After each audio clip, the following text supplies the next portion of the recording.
Hey everyone, Scott here. I have a very special announcement, and I am excited about this one. If you've listened to this podcast for any length of time, you may have listened to the massive multi-part series that I have done with co-host James Early, where we look at different key battles of American history.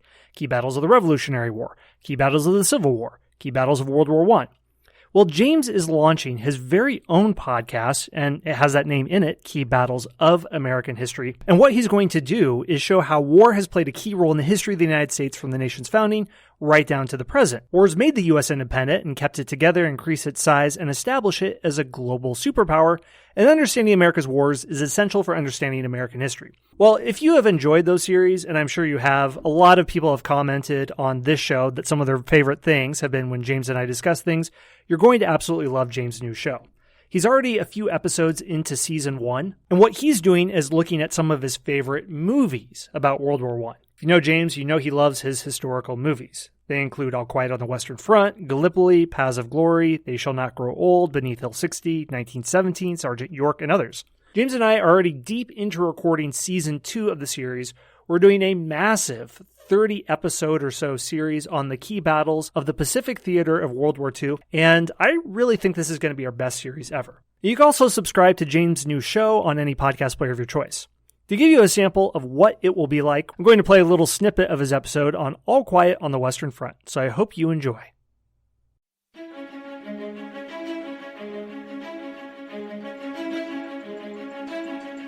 War has played a key role in the history of the United States, from the nation's founding right down to the present.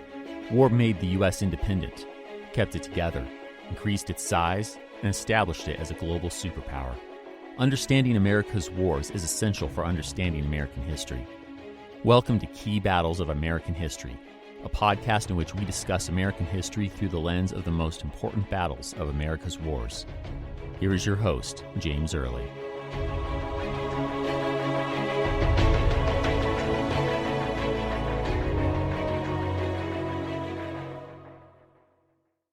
Welcome to a special episode of Key Battles of World War I.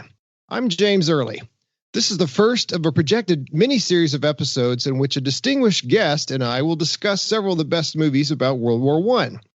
In today's episode, we will discuss the classic, award-winning 1930 film, All Quiet on the Western Front. My guest today is a fellow history fanatic and World War I and World War II buff, Sean McIver.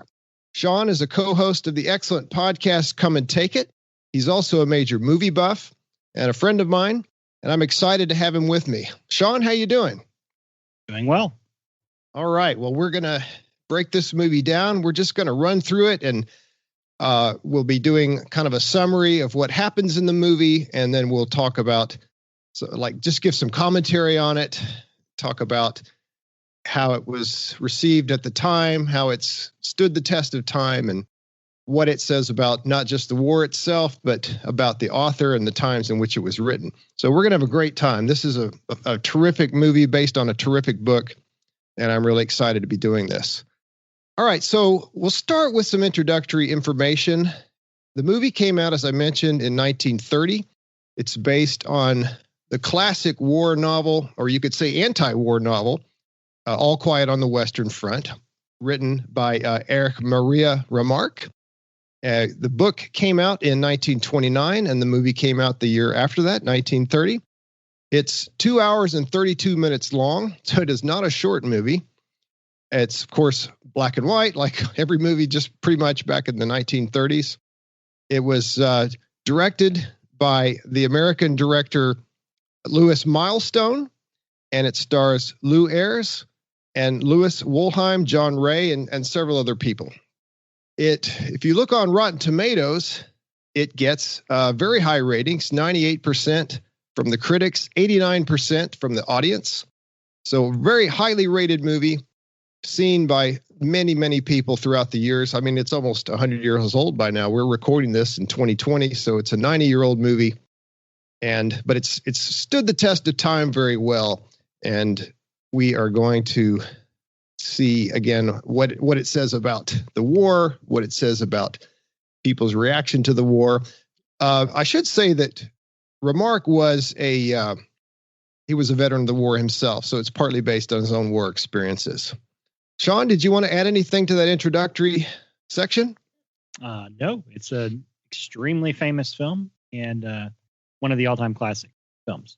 Yeah, that's why we're starting with this one, because it's if you think of World War I movies, this is probably the one that comes to mind. I should say also, before we jump into the movie itself, there was a remake made in 1979. It was a made-for-TV movie, and it starred Richard Thomas, who was most famous for being John Boy in the Waltons, and also Ernest Borgnine.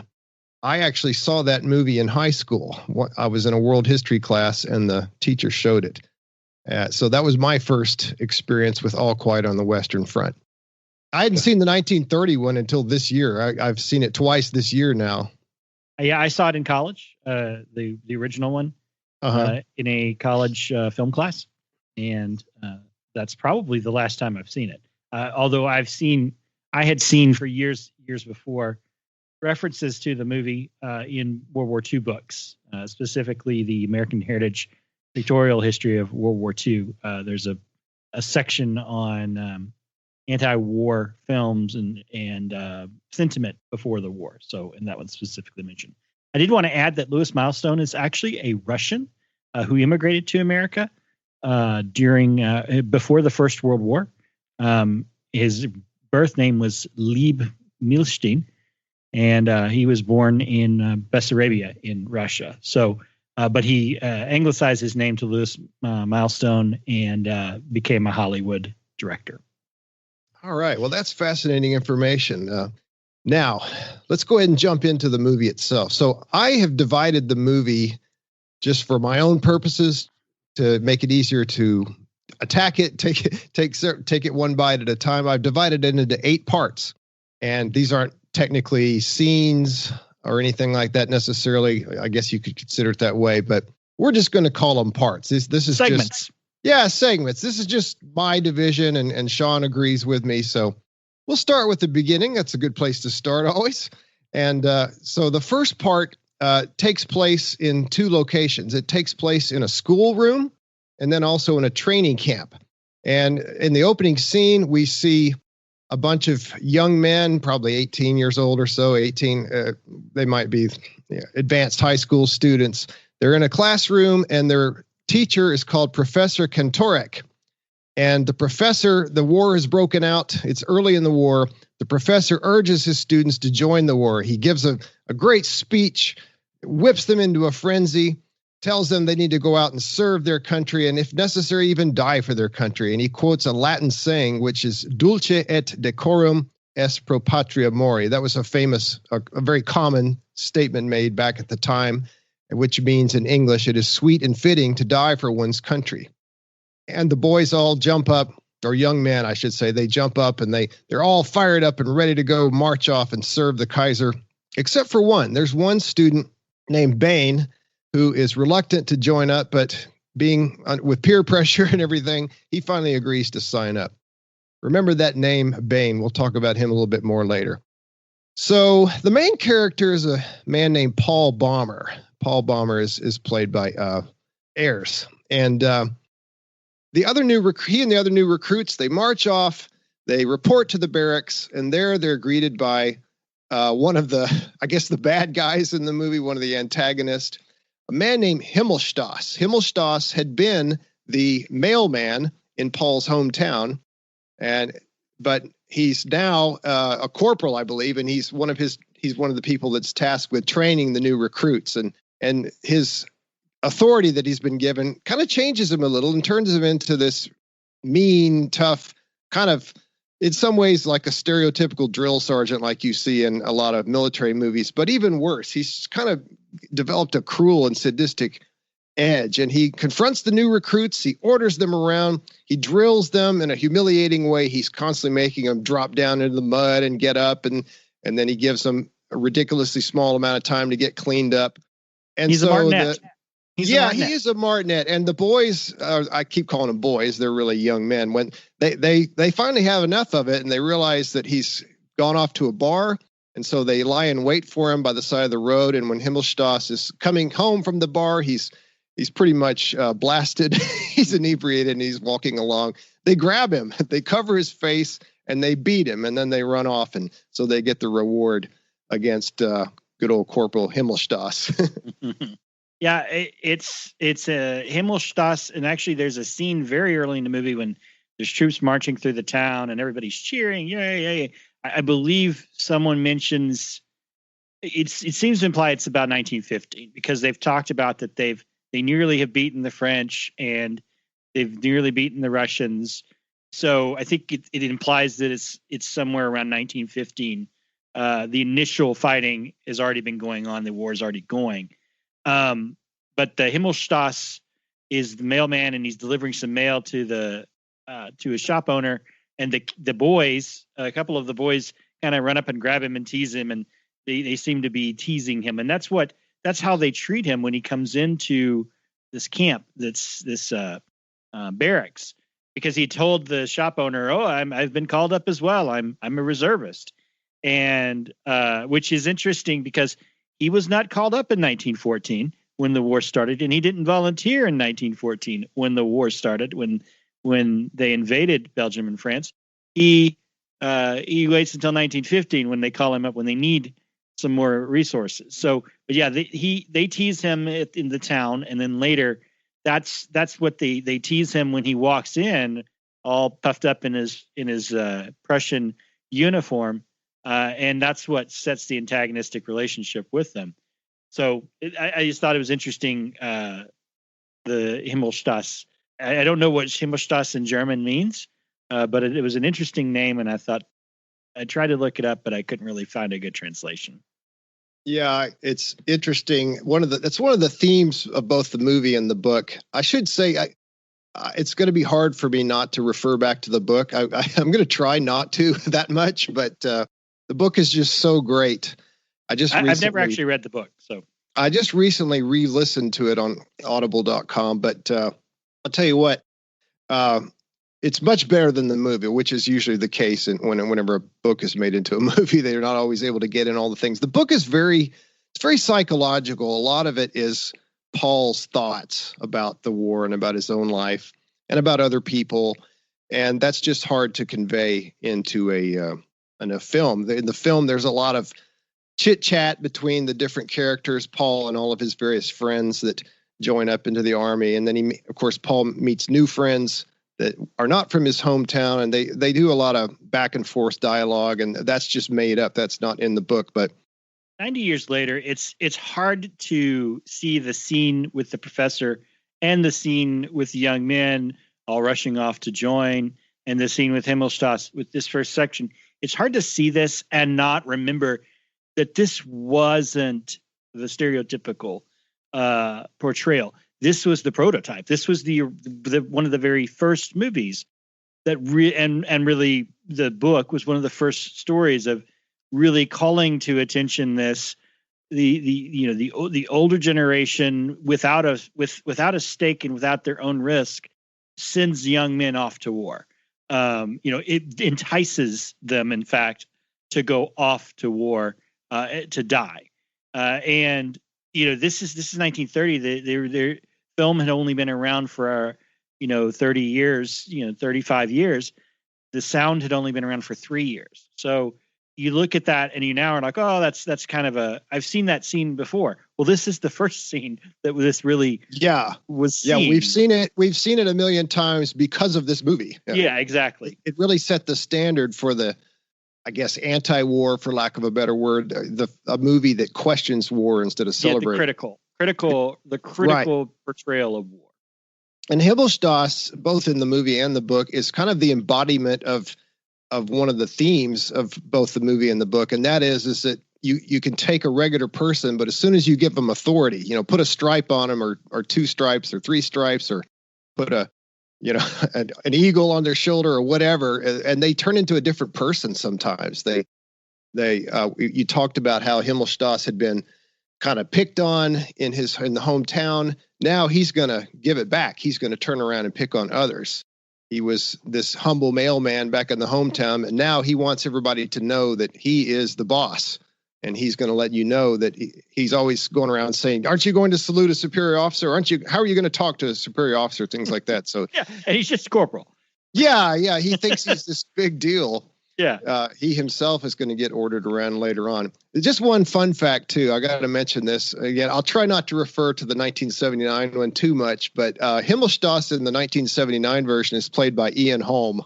Oh, what a great and he's really good, as he always is. He just passed away a few months ago, and of course, Ian Holm for me will always be Bilbo Baggins, but or the android from Alien. Yeah, exactly right.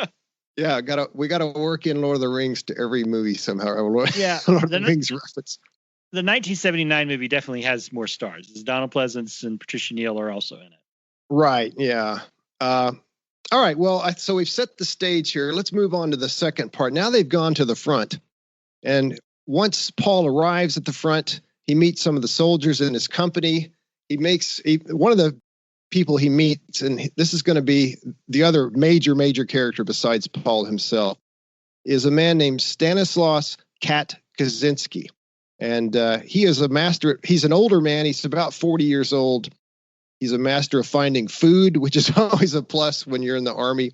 And I didn't even mention, Sean, I kind of took it for granted that the listeners know this, but they might not know this. This is about the German army. This is told from the German point of view. Yeah. And so if you know your World War I history, you know that as the war progressed, it got harder and harder to find food in Germany. The British put a blockade around German ports, and they pretty much interdicted any kind of war supplies that might be coming in to the country, including food. And so food got increasingly scarce, both for civilians and for the military. And so we even see this in the movie.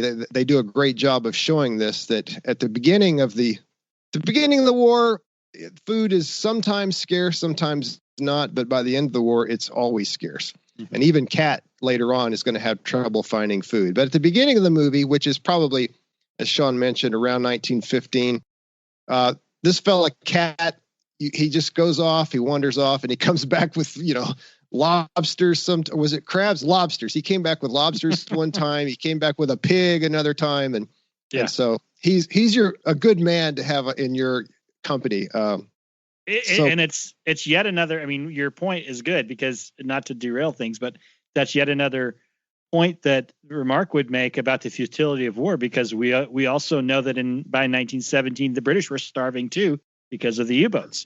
So mutually assured destruction, everybody was going to starve to death because they were strangling each other mutually. Yeah. Except for the French. The French was a breadbasket of Western Europe. So they had lots of farmland. Germany didn't have as much farmland and they didn't have as large a population as France did. Right. One other detail I want to mention is that I appreciated from the movie is at the beginning of the war, the German soldiers are wearing the Pickelhaube. That's the helmet with the spike that everybody thinks of, the stereotypical German helmet. And then later in the movie, as the years progress, they show them in the other helmet that they switched to later on, the Stahlhelm. Yeah, the Stahlhelm, steel helmet, which was a much better helmet. The Pickelhaube was made out of leather. And not really a helmet. If you're fighting somebody hand in hand, you don't want to have something they can grab, and pull your head down and then, cut your throat or something. But you also don't want to have leather on your head when, shrapnel shells are bursting overhead. Right. Yeah. Leather's not a very effective form of protection. No. That's right. And so that scene, when they arrive at the front, is very interesting to me, because it was, they had left the rigid Prussian order of the training grounds where they marched. And that's really all they did, was march in formation. And then they get to the front and get off the train, and it's chaos. It's absolute mind-boggling chaos. And they're being shelled by the French artillery or the British artillery, whoever's shooting at them. And one of the soldiers even gets killed. One of the young men gets killed as he's getting off the train. Like, he didn't even get to the front, and they've already lost one of their number. There's no officers. There's no one there to lead them. They don't know where to go. And so again, it's the chaos and futility and madness of war. Yeah, they do a great job of showing that too. I remember the scene. Everybody's going every which way. Some people are coming, some are going. There's no order at all. Yeah, and this is not the immediately they're confronted with. This is not what we were cheering for back home. What they were being told back home was that it was this nonstop victory, and immediately they're confronted with this thing is going very badly. Right. Yeah. Reality bites. All right. So Paul and Kat and the other members of the company, they're sent on a wiring detail, which means to put up barbed wire. To me, that would be one of the worst jobs. I mean, nobody wants to be in a war. All wars are terrible. World War I is especially bad, but I think this is double especially bad because you're so close to the enemy lines. And sure enough, they get attacked. And the young man who was reluctant to sign up that we talked about earlier, Bane, he is blinded and he straggles about. He's trying to figure out where he is and he's trying to get back to the lines and he's shot dead. So that's doubly tragic because this guy didn't even want to go in the first place. And he's the second one to die. And Paul holds the teacher personally responsible for that. Later, they get back to a bunker in the German lines and they're playing cards. They're fighting rats. They're dealing with the stress of constant bombardment and lack of food. Some of the soldiers even begin to go mad. One of them tries to run away and they can't stop him. And so Kat finally just slugs him, knocks him out. You have to punch your own guy. Sometimes you have to beat up your own men to keep them from going out and doing something really stupid.